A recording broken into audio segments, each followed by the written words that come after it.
Hello மக்களே, welcome to ஆனந்திஸ் creation. இது ரேண்டமாக ஒன் டேயில் எடுத்த விளாக் தான். நானும் என்னோடய ஹஸ்பண்டும் வந்து டிமார்ட்டுக்கு கிளம்புனோம்.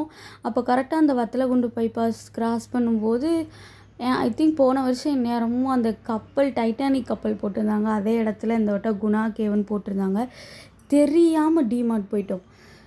வழக்கமாக கூட்டமாக இருக்கும், ஆனால் வழக்கத்தை விட ரொம்ப ரொம்ப கூட்டமாக இருந்துச்சு. எப்படா வீட்டுக்கு வருவோம் தான் இருந்துச்சு. பர்ச்சேஸ் பண்ணிவிட்டு அதுக்கப்புறம் என் ஹஸ்பண்டோட ஃபேவரட்டான குலாப் ஜாமுன். என்னோடய ஹஸ்பண்ட் தான் மாவெல்லாம் பிசைஞ்சு அழகாக உருண்டையெல்லாம் உருட்டி கொடுத்தாங்க. நான் ஜஸ்ட்டு எண்ணெயில் போட்டு ஜீராவில் போட்டேன், அவ்வளோதான் என்னோடய வேலை. ஆனால் கொஞ்சம் பொறுமை வேணும். ரொம்ப சிம்மில் வச்சு கருகாமல் பொரிச்சு எடுக்கணும். இதை வந்து நெக்ஸ்ட் டே மார்னிங் எடுத்த விலாகு.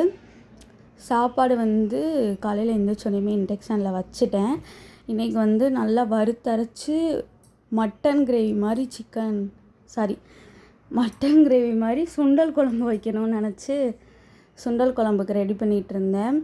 நான் வந்து இந்த குழம்பு தூள்லாம் மொத்தமாக வச்சுருப்பாங்களா, அந்த மாதிரிலாம் வச்சுருக்க மாட்டேன். தனி மிளகாத்தூள், தனியாத்தூள், கரம் மசாலா, கறி மசாலா எல்லாம் தனித்தனியாக தான் போடுவேன். ஸ்டவ்வை ஆஃப் பண்ணிவிட்டு அதுக்கப்புறம் போட்டால் தான் அந்த மசாலாலாம் கருகாமல் இருக்கும். அரைச்சி ஒரு பக்கெட்டு குக்கரில் சுண்டல் குழம்பும் வச்சுட்டேன். சாப்பாடு ஒரு வழியாக வெந்துருச்சு, அதையும் வடித்து வச்சாச்சு.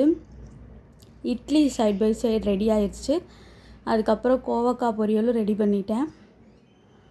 மார்னிங் பிரேக்ஃபாஸ்ட்டுக்கு இட்லியும் சுண்டல் குழம்பும், லஞ்சுக்கு வந்து கோவக்காய் பொரியல், ஒயிட் ரைஸும் சுண்டல் குழம்பு கொடுத்து விடலான்ட்டு ரெடி பண்ணியாச்சு. ஹஸ்பண்டுக்கு டிஃபனும் வச்சு கொடுத்து லஞ்சுக்கும் பேக் பண்ணியாச்சு. மறக்காமல் சேனலை சப்ஸ்கிரைப் பண்ணிக்கோங்க, உங்கள் ஃப்ரெண்ட்ஸுக்கும் ஷேர் பண்ணிக்கோங்க. நெக்ஸ்ட் வீடியோவில் பார்க்கலாம். நீங்கள் என்ன லஞ்சுக்கு ப்ரிப்பேர் பண்ணீங்கன்னு மறக்காமல் கமெண்ட் பண்ணுங்கள்.